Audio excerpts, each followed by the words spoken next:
걸어가신 주님을 찬양합니다. 우리 교회는 이제 12월 31일이 되면은 송년 집회를 하죠. 그리고 영시가 되면 어느 교회나 마찬가지겠습니다만은 영신 예배를 드립니다. 예배가 끝나면 저와 모든 부목사님들이 성도들에게 일일이 다 안수기도를 해드리죠. 그 후에 약속의 말씀을 뽑습니다. 늘 말씀드리지만 약속의 말씀을 지나치게 예언적이거나 또 무슨 마술적인 능력이 있다고 착각을 해서는 안 되죠. 또 말씀 자체가 뭐 행운을 가져온다, 뭐 부적처럼 그런 인상을 가지시면 절대로 안 됩니다. 물론 하나님께서 분명히 그 말씀을 우리에게 축복으로 주셨고 약속으로 주신 것은 사실입니다. 그러나 동시에 명령으로 주셨고 사명으로 주셨다는 사실도 우리가 알아야 되겠죠. 그러니까 우리는 그 말씀에 부지런히 순종해서 그 말씀을 우리 삶을 통해서 이루고 그 말씀의 열매를 맺는 것이 더 중요하다고 우리가 생각을 해야 되겠죠. 어쨌든 모든 성도들은 이제 기대감을 가지고 말씀을 뽑습니다. 그런데 우리가 그 말씀을 뽑은 것 같지만 신비스럽게도 하나님이 우리에게 그 말씀을 주셨다. 우리의 삶에 아주 정확하게 맞아떨어지는 성도들의 간증을 많이 보게 됩니다. 어떤 분은 이제 11조를 잘하는 말씀을 뽑았대요. 말라기 3장 10절의 말씀이죠. 11조 잘해요. 온전하게 잘하는데 다시 곰곰이 곱씹어 보니까 직장에서 퇴직금 중간 결산을 해줬는데 그걸 그냥 주식으로 줬던 거예요. 그래서 이것도 먼저 해야 되나 순종하자 그랬더니 그 직장에서 또 연락이 왔다라는 것입니다. 이거 뭐냐면 리베이트를 준다고. 그것으로 끝나는 게 아니라 시댁에서 연락이 왔는데 땅을 팔았는데 형제간에 좀 나눠야 된다. 그래서 니들한테 보내주겠다. 이렇게 축복의 소식이 오더라는 거요. 여러분 얼마나 신기합니까? 어떤 분은 해외 주재원으로 갔는데 그 교회에서 단기 선교를 갔대요. 저 히말라야 그쪽으로. 근데 거기 가서 하마터면 진짜 엄청나게 죽을 뻔한 어떤 그 위험한 사고를 경험하게 된 것이죠. 두려워가지고 내가 이거 뭐 선교 여행 왔는데 죄진 것도 아니고 갑자기 세등길을 가고 싶어요. 멀리 이제 세등길 언약의 하나님을 붙잡고 내가 신년성에 은혜 받아야지. 그리고 이제 왔던 겁니다. 그리고 말씀을 뽑았는데 바로 출애굽기 35장 29절의 말씀을 뽑은 거예요. 한번 읽어볼까요? 시작. 마음에 자원하는 남녀는 누구나 여호와께서 모세의 손을 빌어 명령하신 모든 것을 만들기 위하여 물품을 드렸으니 이것이 이스라엘 자손이 여호와께 자원하여 드린 예물이니라. 어떤 사람 또 이 말씀 뽑으면 이것도 오늘 헌금해야 돼. 정말 또 부담되고 그럴 수 있잖아요. 근데 이분은 이거 뽑고요, 그렇게 마음이 평안하고 행복하다라는 것입니다. 그래서 이제 자원하는 놈으로 은혜 받고요, 진짜 헌신을 하고 또 이제 출발을 했거든요. 그런데 얼마나 마음에 그냥 그 어떤 어두움이 물러가고 그렇게 기쁨이 올 수가 없다라는 거예요. 그래서 목사님 큰 은혜 받고 갑니다. 마음의 평안을 얻고 돌아갑니다. 이런 문자를 하고 갔습니다만 이건 공개를 해도 될 것입니다. 새벽기도회 때 본인이 고백을 한 것이니까요. 몇 해 전 장승찬 목사님이 이제 아이가 둘이었을 때 사모님하고 그렇게 사이가 안 좋았대요. 그래서 목사지만 이혼을 해야 되나, 담임 목사님은 안 했다는데 해야 되나, 정말 이혼 위기에 있었는데 그때 약속의 말씀을 뽑았어요. 그게 바로 시편 128편에 있는 내 집 안방에 있는 아내는 결실한 포도나무 같다. 왜요? 그래서 기분 나빠가지고 길가에 나올 때 갔다가 그냥 그 약속의 말씀을 쓰레기통에 던져버렸대요. 마누라 보기 싫어가지고. 이런 세상에 불경건한 목사 같으니라고 쓰레기통에 넣진 않았겠지 목사가 약속의 말씀을 쓰레기통에 넣어서 해야 되겠습니까? 그만큼 기분이 영 아니었다는 것입니다. 그런데 그 해에도 약속의 말씀은 이루어져서 셋째 아이를 갖게 되었고 지금은 넷째 아이를 임신 중에 있다는 것입니다. 그런가 하면은 한 청년은 약속의 말씀을 뽑고 이런 얘기를 하더라는 거예요. 이게 나오고 무슨 상관이 있느냐고 말이죠. 근데 그 말씀이 무슨 말씀인 줄 아세요? 이사야 60장 4절입니다. 같이 볼까요? 시작. 내 눈을 들어 사방을 보라. 무리가 다 모여 내게로 오느니라. 내 아들들은 먼 곳에서 오겠고. 지나치게 연결할 필요는 없지만 결과는 그래요. 결과는 이 친구가 이제 얼마 전에 군대를 갔어요. 근데 다시 집으로 돌아와 버렸어요. 이제 군대에서 그냥 너 필요 없다고 가라고, 집으로 가라고. 그래서 여러분 집으로 돌아왔다는 것입니다. 자, 그러니까 제가 목사이지만, 담임 목사이지만 제가 올해는 하나님 어떤 말씀을 주실까, 내가 어떤 말씀을 뽑을까 기대를 안 할래야 안 할 수가 없죠. 그런 기대를 가지고 약속 말씀을 뽑으려고 하는데, 봉투가 이제 목사는 이제 나중에 하니까 이제 특권이 있잖아요. 이제 쭉 보고 막 그냥 바로 가는데, 저는 이게 보고 이제 뽑아요. 근데 이제 한쪽에는 분홍색이 있고 한쪽에는 청색이 있는데, 좀 분홍색은 좀 여자 색깔이잖아요. 그래서 에이, 나는 여자가 아니야. 그리고 이제 청색을 뽑는데, 청색도 이제 가운데로 주여 믿습니다 하고 딱 뽑고 보니까, 아이고, 레위기 11장 45절의 말씀이 나오는 거요. 같이 볼까요? 시작. 나는 너희의 하나님이 되려고 너희를 애굽 땅에서 인도하여 낸 여호와라. 내가 거룩하니 너희도 거룩하니. 이 말씀 보자마자 나도 모르게 아이씨 마음속으로 중얼거렸어요. 내가 꼭 왜 이 말씀을 꼭 뽑아야 되나, 이거 다시 뽑아보라. 다른 말씀을 뽑으면 얼마나 좋을까. 예컨대 이런 말씀이 있지 않습니까? 자, 역대상 14장 17절입니다. 시작. 다윗의 명성이 온 세상에 퍼졌고 여호와께서 모든 이방 민족으로 그를 두려워하게 하셨다. 이거 다 우리 박유선 목사님 뽑은 거요. 이거 바꿔치기 해야 되잖아요, 사실은요.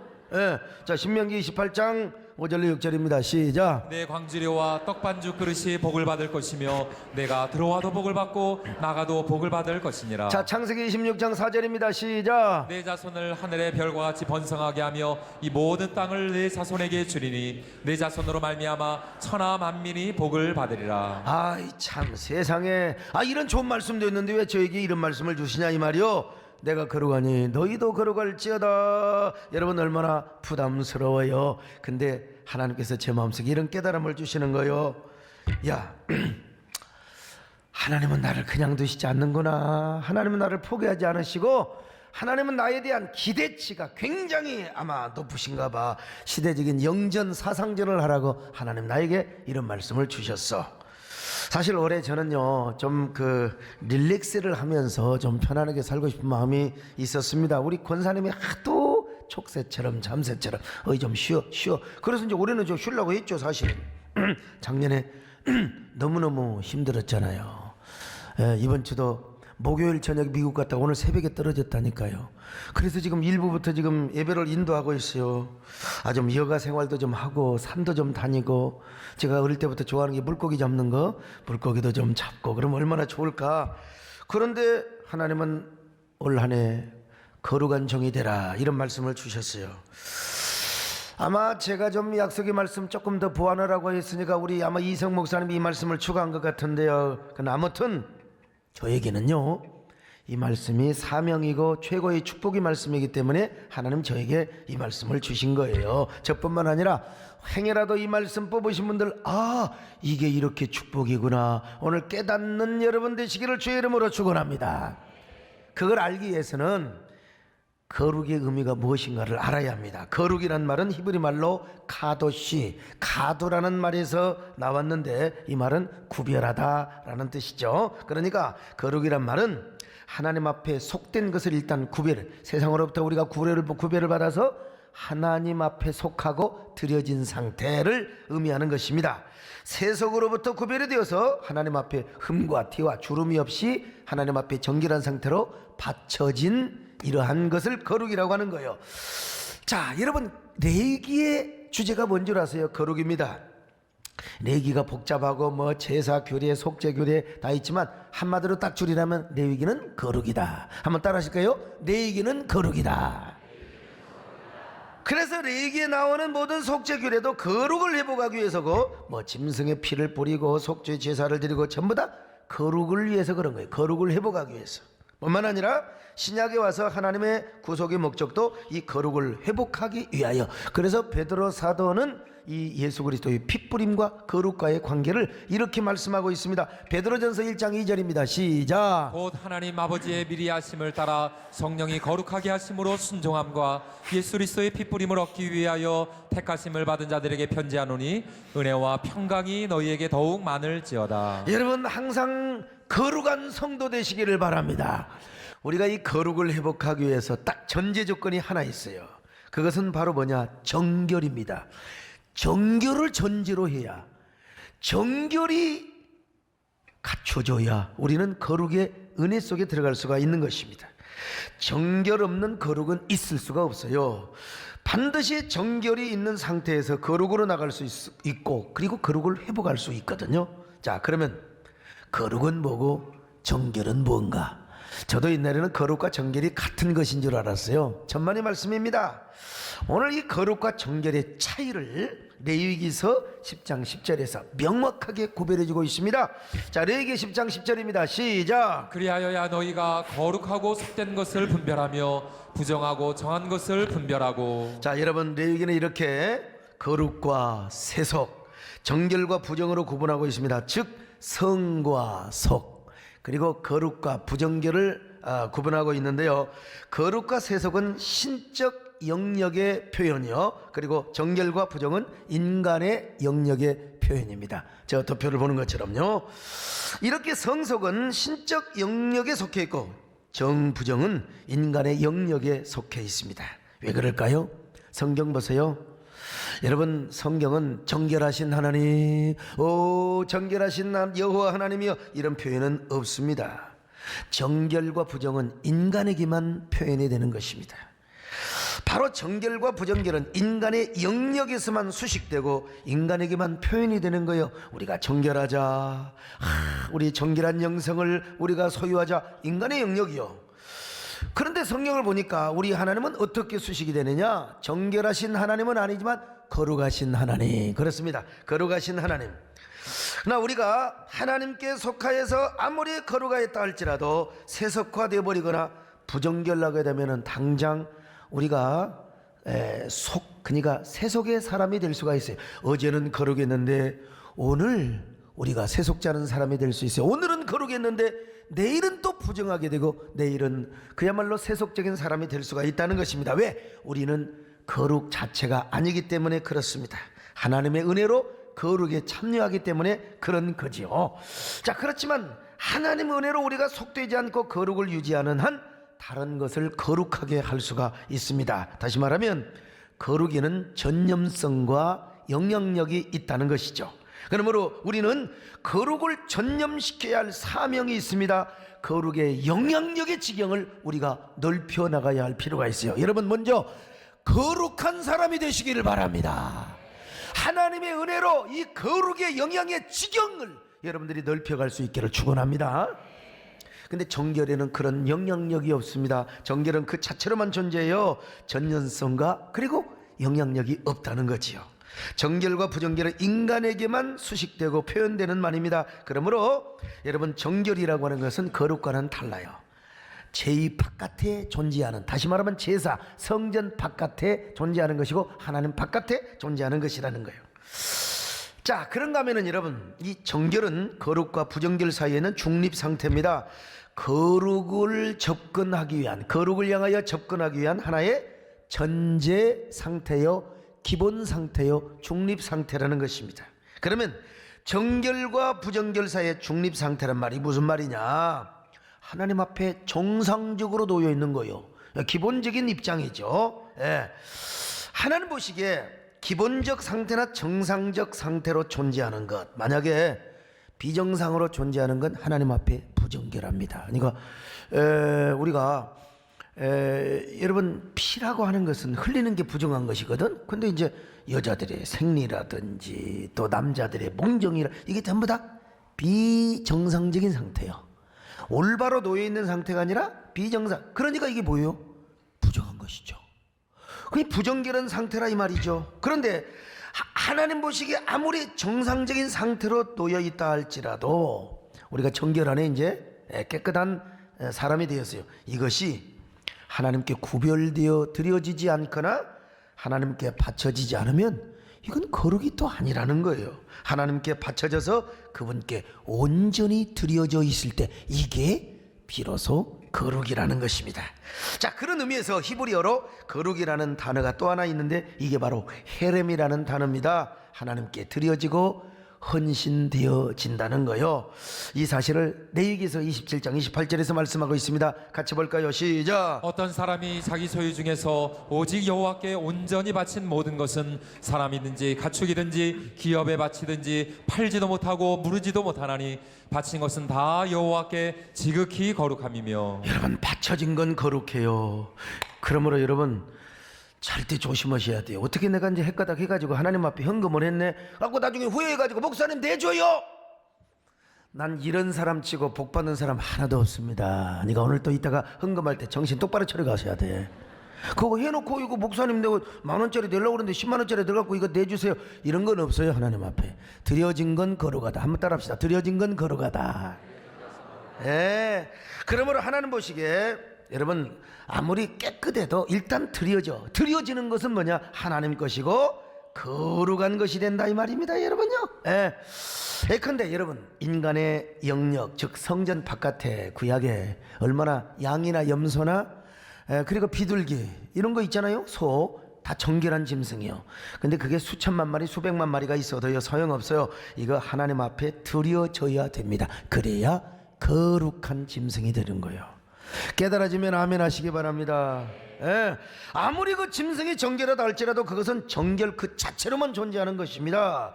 아무리 재물이나 어떤 소유가 정결한 상태에 있다 하더라도 여러분 지갑에 여러분 도둑질한 게 아니에요. 깨끗한 물질이요. 내가 정당하게 돈 벌었어요. 근데 있으면 뭐 하나님하고 상관없어. 이게 드려져야 이게 거룩한 예물이 된다는 거예요. 드려져야 돼요. 여러분, 우리의 삶도 마찬가지입니다. 내가 아무리 도덕적으로 깨끗하고 아주 정의롭게 살고 내가 아주 정말로 윤리적인 그런 모든 조건을 갖추고 있어요. 근데 이게 자기 혼자 안 하는 의로운 사람이 안 하는 깨끗한 사람이 소용없어. 하나님 앞에 나와야 돼요. 나와서 여러분의 몸을 하나님 앞에 보여야 되고 여러분의 몸을 하나님 앞에 드려야 된다 이겁니다. 여러분, 깨달아지십니까? 그래서 이스라엘 백성들을 아무리 자기들이 뭐 정결하고 깨끗하게 살아도요 1년에 3번씩은 무조건 나와야 돼. 성인들은 무조건 성전 앞에 와서 야 형편대로 돈이 없으면 저 비둘기를 드리고 부자는 황소를 드리고 내 앞에 내 몸이 보일지니라 그랬어요. 보여야 하나님 앞에 드려야 드디어 거룩한 사람이 된다는 것입니다. 여러분, 이런 논리로 봐야 돼요. 오늘날 우리 그리스도인들이 이런 진리를 깨달아야 돼요. 교회 안에 이상하게 십자가의 복음보다 예수 그리스도의 피의 복음보다도 뭐 윤리적인 것들이 막 도덕적인 것들이 선악적인 것들이 들어와가지고 교회 정신과 영성을 막 지배하려고 합니다. 그래서 사람들은 자기 개인의 영적인 정결과 또 경건만을 소유하려고 애를 씁니다. 교인들이요, 뭐 교회야 뭐 욕 먹거나 말거나 나만 경건하게 살면 되지 뭐 나만 도덕적으로 깨끗하게 살면 되는 거지 뭐 나만 뭐 영적인 정결을 하면 되는 거지 뭐 남이 무슨 소용이 있어. 여러분, 물론 자기 혼자 정결하게 사는 것도 중요한 거죠. 그렇게 안 사는 것보다는 낫죠. 그러나 이걸 우리가 알아야 돼요. 아무리 내가 도덕적이고 윤리적인 정결을 내가 지키며 개인적인 경건과 정결을 소유하며 산다 할지라도 그게 하나님과 아무 관계가 없네. 그리고 그 삶을 하나님께 드리지 않으면은 여러분 그건 절대로 거룩한 삶이 아니라는 거예요. 그러므로 우리도 우리 자신을 하나님 앞에 드려야 됩니다. 내가 아무리 사회적으로 정결하고 영적 정결을 소유하고 있다 할지라도 나의 삶을 하나님 앞에 드리지 않으면 아무 소용이 없어요. 나를 하나님 앞에 송두리째 드리고 헌신할 때 바로 그 정결한 삶을 하나님 앞에 드릴 때 여러분 드디어 그 정결한 삶이 거룩한 삶으로 드려지게 되고 거룩한 삶으로 유지되게 된다는 것입니다. 여러분, 아무리 여러분이 깨끗하게 살아도 그것이 하나님 앞에 드려져야 된다 이거요. 뭐 어려운 얘기할 것도 없어요. 근데 또 하나 중요한 게 있어요. 거룩한 사람이 되었으면 정결해야 돼요. 그게 거룩을 지키는 또 하나의 마지노선입니다. 반드시 거룩한 사람은 그 거룩을 계속해서 지키고 연장하기 위하여 정결한 삶을 살아야 됩니다. 그래서 이 정결은 거룩의 기본 전제이지만 그러나 정결은 동시에 거룩을 지키는 울타리고 그리고 첩경이라는 사실입니다. 정결을 지키시기를 바랍니다. 정결한 사람으로 살아가시기를 바랍니다. 그리고 그 정결을 하나님께 드리시기를 바랍니다. 그래서 사도 바울은 거룩과 정결과의 관계를 이렇게 표현하고 있습니다. 로마서 12장 1절 시작. 그러므로 형제들아 내가 하나님의 모든 자비하심으로 너희를 권하노니 너희 몸을 하나님이 기뻐하시는 거룩한 산제물로 드리라. 이는 너희가 드릴 영적 예배니라. 여러분, 사도 바울은 진정한 거룩을 뭐라고 표현합니까? 우리 몸을 거룩한 영적인 제물, 산 제사로 드린다는 거, 우리의 삶을 드려요. 이것이 바로 우리가 삶 속에 드릴 영적 예배라는 것입니다. 그런데 영적 예배를 드리는 사람은 동시에 정결한 삶을 살아요. 그래서 이제 쭉 2절을 보면은 너희는 이 세대를 본받지 말고, 여러분 언제나 경건하고 정결한 삶을 살라는 거지요. 우리가 정결하게 살아야 그 거룩을 지킬 수 있다는 것입니다. 자, 그러면서 그 정결과 더불어서 또 우리의 삶의 전부를 드려야지요. 그래야 여러분 우리 마음을 드리고 우리의 물질을 드리고 우리의 삶을 드려야 된다는 것입니다. 우리가 아무리 깨끗하게 돈 벌어서 깨끗한 돈을 가지고 있다 할지라도 하나님께 드려지지 않으면 그거 그냥 정결한 물질로 그대로 있는 거예요. 그대로 있는 거예요. 구약에서 아까도 말씀드린 것처럼 아무리 소나피들기 염소가 수천만 마리가 있어도 소용없어요. 그게 하나님께 드려져야 우리도 거룩하고 그 제물도 거룩하게 된다는 거예요. 그리고 그 거룩한 제물과 거룩한 삶은 여러분 전념성이 있고, 그리고 지경을 확대하거나 영향력이 있게 된다는 거예요. 여러분, 이런 목적 때문에 하나님께서 저에게 레위기 11장 45절의 말씀을 주신 거예요. 내가 거룩하니 너희도 거룩할지니라. 너희도 거룩할지니라. 이렇게 삶으로서 사랑하는 종아, 너는 진정한 이 시대의 거룩한 종이 되거라. 여러분, 그렇지 않습니까? 이 거룩이 없이, 정결이 없이 막 그냥 맨날 교회가 부흥하고 그냥 돈이 펑펑 들어오고 그냥 뭐 그렇게 명예와 형통과 그냥 교권이 주어지는지, 여러분 이거 눈깔 빠진 삼손이 될 수 있어요. 이거 완전히 케어가 될 수 있습니다. 이거는 저에게 축복이 아니라 나중에 저주가, 나 때문에 한국교회가 또 누가 되고 하나님의 영광이 그야말로 먹칠이 되는 수가 있어요. 그래서 하나님은 사랑하는 종아, 너는 거룩한 종이 되거라. 참, 그러니까 얼마나 감사한지 알 수 없어요.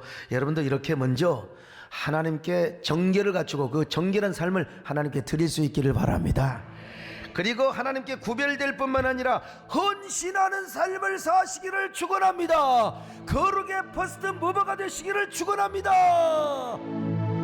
하나님의 사랑이 영원히 함께하리. 십자가의 길을 걷는 자에게 순교자의 삶을 사는 이에게 조롱하는 소리와 세상 유혹 속에도 주의 순결한 신부가 되리라. 내 생명 주님께 드리리. 내 순결입니다. 내 순결 주님께 드리리. 내 정결이요, 내 정결 주님께 드리리. 근데 여러분, 이 거룩에도 등급이 있다는 것입니다. 이건 제 얘기가 아니라 유명한 구약신학자 밀그롬의 주장인데요. 거룩하신 하나님 앞에서는 거룩의 차도에 따라서 등급이 나누어진다는 겁니다. 밀그롬 박사, 구약에서 유명한 구약신학자인데요. 동물도 거룩의 등급이 있다는 것입니다. 모든 동물이 있고 정결한 짐승이 있고 하나님 앞에 드려진 짐승이 있는 거예요. 그런가 하면 인간도 거룩의 등급으로 나누어진다는 것입니다. 온 인류가 있고 구약의 패러다임입니다. 이스라엘의 그 제사장이, 여러분 제사장 같은 왕 같은 제사장의 성도 되시기를 축원합니다. 그런가 하면은 공간에도 거룩의 등급이 있대요. 모든 땅이 있고 이스라엘 땅이 있고 성소가 있잖아요. 그런가 하면은 시간도 거룩한 등급으로 나누어집니다. 시간이요, 어떤 사람은 평일날 뭐 다 하나님은 함께 하시면 되는 거지. 천만의 말씀. 자, 평일이 있고 안식일과 절기가 있으며, 그리고 이스라엘에 딱 한 번 있는 7월 10일 대속죄일이 있다는 거예요. 이날 모든 성소와 모든 이스라엘 백성이 민족적으로 거룩을 회복하는 날입니다. 자, 그런가 하면은 천국에서도 거룩의 등급이 있다는 것입니다. 여러분 보세요. 일반 천사와 일반 천국 그냥 보통 왔다리 갔다리 다 여러분 저기는 가요. 근데 중요한 건 그 안으로 들어가야 돼. 거룩한 하나님의 백성들. 여러분 거룩한 하나님의 백성들이 돼서 여러분 천국에 좀 더 하나님의 보좌 가까이 나가시기를 바랍니다. 그런가 하면 이제 스랍 천사들의 찬양, 오늘 우리 성가대원들이요 하여간 스랍 천사들과 함께 천국에 가서도 찬양을 잘하시기를 바라고, 찬양한 실컷 해놓고 설교 시간에 굽벅굽벅 조는 사람은 저 바깥에 가시기를 바랍니다. 예? 아무튼 간에 그 다음에 이제 하나님의 보좌가 있는데, 여러분 하나님의 보좌 가까이 가시기를 바랍니다. 우리 보좌 앞에 가까이 나가십시다. 여러분요, 우리 보좌 앞에 모였네. 함께 주를 찬양하며 하나님의 사랑 그 아들 주셨네. 그의 피로 우린 구원받았네. 십자가에서 쏟으신 그 사랑 강같이 온 땅에 흘러 각 나라와 족속 백성 방면에서 구원받고 주 경배 드리네. 구원하심이 보좌에 앉으신 우리 하나님과 우리 영계 있도다. 구원하심이 보좌에 앉으신 우리 하나님과 우리 영계, 구원하심이 보좌에 앉으신 우리 하나님과 우리 영계 있도다. 구원하심이 보좌에 앉으신 우리 하나님과 우리 영계 있도다. 네, 많은 분들이 여기까지만 알아요. 여기까지만 설교하면 얼마나 좋아. 설교도 짧고요. 근데 여러분 정말 이걸 알아야 돼. 우리 정권사님도 이걸 아셔야 돼요. 이거 알아야 돼. 우리 집사람도 이거 꼭 들어야 돼요. 근데 지금 애들 사탕 주고 있는 것 같아요. 여러분 그 거룩은요, 우리 개인의 거룩으로만 남아서는 절대로 안 된다는 거예요. 개인적인 거룩, 개인적인 경건한 삶, 이거 안 돼요. 이 거룩은 반드시 공동체로 연결이 돼야 됩니다. 공동체로 확대가 돼야 돼요. 오늘날 성도들 대부분은요, 아이고 나만 경건하게 살면 되지, 나만 뭐 거룩한 사람이 되는 거지, 착각도 유분수지요. 절대로 아닙니다. 반드시 거룩은 공동체적이어야 되고 교회론적이어야 되고 언제나 집합적이어야 된다는 것입니다. 레위기서를 보면은 속죄의 은총을 개인적으로만 받지 않고 항상 성소의 정화와 함께 병행이 되었습니다. 그래서 거룩의 회복도 성소의 정결 작업과 함께 이루어졌다는 사실을 아주 명확하게 보여주기 위해서, 왜 이스라엘 백성들은 성전과 뗄 수가 없어요. 뗄 수가 없어요. 그래서 이스라엘 공동체가 함께 죄를 지었든지 개인이 죄를 지었든지 혹은 제사장이 죄를 지었든지 간에 반드시 이스라엘 민족의 죄는 성소를 오염시킵니다. 성소를 오염시켜요. 자, 도표를 한번 볼까요? 대제사장이 지었든지 회중이 지었든지 개인의 뭐 비고의적인 죄든지 고의적인 죄든지요, 도표 2를 보세요. 거기에 다 보면요, 하여간 개인의 죄나 공동체의 죄나 또한 고의적인 죄나 비고의적인 죄가 되었든지 우리 죄가 하나님의 성전을 오염시킨다는 거예요. 제단과 그리고 저 성소와 지성소까지 오염을 시킨다는 것입니다. 어떤 사람이 이렇게 질문할지 몰라요. 무슨 하나님의 성전이 오염이 됩니까? 그리고 이스라엘 백성들이 죄를 짓는다고 해서 성전을 오염시키고 성전을 부정결하게 한다, 이거 말도 안 되는 소리라고. 여러분, 아니요, 성경이 말씀하고 있습니다. 이스라엘 백성들은요, 이미 시내산에서 하나님과 피로 언약을 맺었어요. 근데 그 피로 언약을 맺었는데 어떤 언약이냐? 성전 공동체로 언약을 맺어 주신 것입니다. 그렇기 때문에 이스라엘 백성들은 하나님의 성전과는 뗄 수가 없어요. 피로 맺은 언약을 하고 그리고 성막을 지으라고 계시해 주셨잖아요. 그래서 이스라엘 백성들이 죄를 지으면 자기 죄로 끝나는 게 아니요, 하나님의 성전을 오염시키고 부정결하게 만들었다는 거예요. 오늘날도 마찬가지입니다. 이것을 우리 신약의 교회론으로 연결하고 적용할 필요가 있는데, 여러분이 죄를 지으면 여러분의 죄로 끝나는 게 아니라 우리 교회가 오염이 된다는 걸 아셔야 돼요. 여러분, 부부싸움도 자주 하지 마세요. 자꾸 집에서 싸우니까 그 싸움에 옮겨서 우리도 싸우잖아, 우리 마누라도. 여러분, 죄 짓는 게 교회에 오염이 된다. 그리고 한국교회가 서로 싸우면 교회끼리 싸우는 게 아니야. 지도자가 싸우면 그냥 싸우는 게 아니라 한국교회 전체를 영적으로 오염되게 만드는 거예요. 이 원리를 알아야 돼요. 그래서 레위기에서는요, 개인의 죄만 속죄받은 것이 아니라 대속죄 이래 모든 하나님의 제단도 씻겼어요. 제단도 피로 닦았어요. 오염된 제단을 정결하게 만들었다니까요. 자, 레위기 16장 16절 같이 볼까요? 시작. 곧 이스라엘 자손의 부정과 그들이 범한 모든 죄로 말미암아 지성소를 위하여 속죄하고 또 그들의 부정한 중에 있는 회막을 위하여 그같이 할 것이요. 세상의 회막을 속죄하고 지성소를 속죄시켜? 이거 내 주장이 아니요, 성경 말씀이라니까요. 레위기 16장 19절입니다. 시작. 또 손가락으로 그 피를 그 위에 7번 뿌려 이스라엘 자손의 부정에서 제단을 성결하게 할 것이요. 제단도 여러분 다 성결케 하고 있지 않습니까? 이렇게 구약에서는 속죄제를 드릴 때 제단에 피를 뿌려서 성전을 정화 작업을 시켰어요. 왜 그랬을까요? 이스라엘 백성들의 개인적인 정결과 거룩을 회복하는 것뿐만 아니라 이스라엘의 참된 거룩, 다시 말하면 집합적이고 총체적인 민족적 거룩의 회복을 위하여 성전을 정화시켰습니다. 참 이거 사실 많은 신학자들이 이거 관과했어요. 밀그롬이라는 신학자가, 그리고 우리나라의 총신의 교수로 계시는 우리 김경렬 박사가 이걸 최초로 연구를 했어요. 내가 이분에게 개인적으로 사사를 받았습니다. 그래서 이 명석하고 이 총체적인 거룩을 여러분들에게 지금 이야기할 수 있는 것입니다, 여러분. 그러므로 구약뿐만 아니라 오늘날 신약도 참된 거룩은 먼저 하나님께 구별되고 드려져야 했습니다. 집합적이고 공동체적이며 공교회적으로 회복하라는 것입니다. 그러기 위해서 우리는 나 자신만 거룩한 삶을 살면 안 돼요. 우리가 섬기는 교회도 거룩하게 해야 됩니다. 우리 한국의 모든 교회 공교회를 정화시키며 여러분, 우리 한국 교회를 거룩하게 만들어야 된다는 거요. 나 혼자 아이고 저 교회 썩었어, 아이고 저거 우리 교회 아이고 썩었어, 나 혼자만 경건하게 산다고? 여러분, 이거 착각이에요. 착각, 완전 착각입니다. 이거 절름발이 거룩입니다. 우리 교회만 거룩한다고? 아닙니다, 여러분.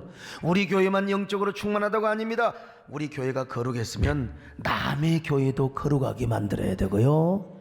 그리고 내 교회가 거룩해졌으면 남의 교회뿐만 아니라 우리 한국교회 모두의 교회를 정화하며 한국교회를 거룩하게 만드는 것이 뭐냐? 진정한 총체적인 거룩운동이요, 완전한 거룩운동이라는 것입니다. 깨달아 주시기를 바랍니다.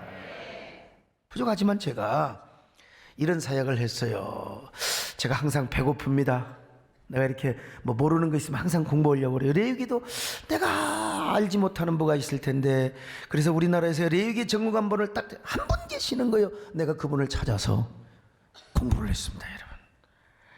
근데 제가 이렇게 쭉 보니까 이거였구나.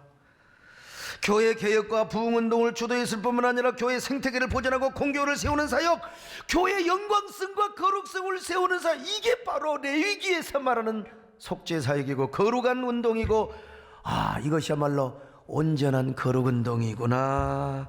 여러분, 하나님께서 이런 사명을 저에게 주셨고 이번에 이 말씀을 제가 뽑게 된 것이고 하나님이 이 말씀을 준 거예요. 정권사님 아멘 하시기 바랍니다.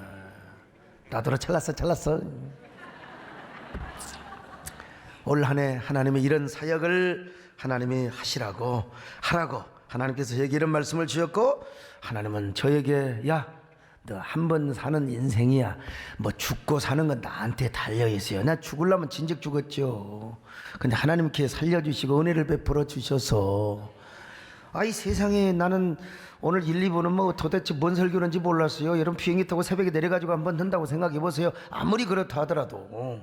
근데 하나님 저에게 이런 사명을 주셨다는 것입니다. 한국교회가 개독교 소리를 들은 지가 지금 10년이 넘습니다. 이유는 우리가 하나님께 영광을 가렸어요. 우리가 교계 지도자들, 저를 비롯해서 우리가 하나님께 영광을 돌리지를 못한 것입니다. 그래서 지금 우리 한국교회가 불행하고 있어요. 저는요, 이번에 필라델피아에 가서 미 장로교 선교본부에 가서 난 진짜 모르는 걸 너무 많이 보고 왔습니다. 그 선교사들의 마음, 그리고 선교사들이 참 우리 3.1 운동의 그 참상을 보고했던 편지들을 쫙 보고 사진도 찍어오고 그거 슬쩍 좀 가져오면 쓰겠던데 참 가져올 수는 없고요. 아니 여러분요, 선교사들은 뭐 직접적으로 뭐 3.1 운동을 해라 그렇게 뭐 지시를 하고 그런 사람은 많지가 않아요. 예? 그런데 그들은 미국의 휴머니즘과 그리고 민주주의를 가르치면서 애틋한 마음으로 그리스도의 복음의 씨를 우리 민족의 가슴에 뿌려준 거예요. 근데 그게 이제 참 하나님 은혜 가운데 그게 이제 우리 그 일대 목사와 그리고 성도들이요, 어떻게 참 하나님 은혜로 애국 애민의 신앙으로 싹트게 된 거예요. 그래가지고 이제 기독교인들이 쫙 보니까 기독교인들이 주도한 것들을 제가 보니까 참 나 눈물이 막, 여러분 내가 그래도 영어를 하더라 막 줄줄줄줄줄줄줄 그냥 아는 단어만 촉촉촉촉 나와요. 왜? 선교사님들이 쉬운 영어로 썼던 것 같아요 보니까. 라고 내가 쫙 보고 왔는데요, 막 눈물이 나요.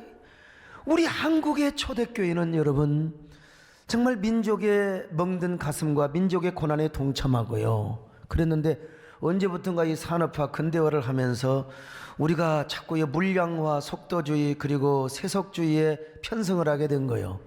그리고 종교적인 카르텔을 형성하며 이너서클화를 하면서 이게 세상 사람들에게 지탄을 받게 된 거예요. 누구 책임입니까? 목회자의 책임이고 제 책임이고, 저도 한동안 성장주의의 노예가 되었던 것 여러분 고백합니다. 그래서 이게 교회가 거룩하려면 목회자가 먼저 거룩해야 되겠구나, 목회자가 먼저 거룩을 회복해야 되겠구나, 저를 위한 여러분의 기도가 더 절실한 것도 바로 이런 이유 때문이라고 생각합니다. 오늘 우리 서상기 의원님이 오셨는데요, 언젠가 저에게 뉴욕 한인교회를 말씀하셨죠. 제가 거기를 갔습니다. 세상에 그런데 보니까 그 담임 목사님도 제가 잘 아는 분이고 원로 목사님도 잘 아는 분이고 어떻게 목사님이 오셨느냐고. 근데 제가 딱 보니까 참 그 교회가요, 뭐 이승만 박사, 서재필 박사를 비롯해서 뭐 김한란 박사를 대단한 교회돼요. 대단한 교회요. 대단한 교회인데 여러분 우리가 왜 역사를 알아야 하는 줄 아세요? 역사를 모르면 무지몽미한 민족이 됩니다. 역사를 알아야 됩니다. 내가 볼 때는 저는 역사 전문가는 아닌데 우리 김인호 박사님이 앞에 계시에 제가 딱 보이니까 보이는데 역사는 가장 고려도 중요하고 고구려도 중요하고 다 중요한데 조선도 중요한데 제가 볼 때는 상고사와 근현대사를 알아야 돼. 대한민국 국민이라면요. 역사를 알아야 내가 누구인가 정체성을 여러분 형성하게 되는 것이고 자존감, 그리고 더 나아가서 우리는 어떻게 살아야 할 것인가에 대한 사명감을 갖게 되는 겁니다. 우리 대한민국이 어떻게, 그리고 우리 정말 내년이면 이제 임시정부 100주년이 되잖아요. 3.1운동 100주년이요. 대부분의 사람들이 다 이런 걸 잃어버리고 살아갑니다. 다 살아가는데 우리 대한민국을 하나님이 어떻게 독립운동가들의 그 피와 땀과 눈물에 의해서 우리가 지금 여러분 자유 대한민국을 누리고 있는 것입니다. 근데 오늘 이러한 역사의 항체요, 그리고 역사의 모든 파수꾼이요, 그리고 역사를 지키는 헤럴드가 되기 위해서는 여러분 우리가 먼저 거룩한 사람이 되어야 된다는 겁니다. 여러분요, 거룩한 삶요, 이 거룩한 삶은 나 혼자 사는 것으로 끝나서는 안 돼요. 여러분 이 삶은 하나님 앞에 먼저 드려져야 되고, 그리고 이 거룩이 집합적으로 여러분 확대가 되어야 된다는 겁니다. 교회로 연결이 돼야 돼요. 한국교회로 연결이 돼야 되는 것입니다. 그렇게 해서 우리 교회를 세울 뿐만 아니라 공교회를 세우고 한국교회를 세우고 그리고 하나님의 교회와 아름다운 대한민국을 만들어 나가는데 여러분들이 이런 거룩한 선구자들이 될 수 있기를 축원합니다. 선도자들이 되시기를 바랍니다. 이 일을 우리 세덴교회가 앞장서시기를 축원합니다. 하나님 아버지 고맙습니다. 정말 감사합니다. 우리 모두 거룩의 선구자들, 온전한 거룩을 세우게 하여 주시옵소서. 예수님의 이름으로 기도 올려옵나이다. 아멘.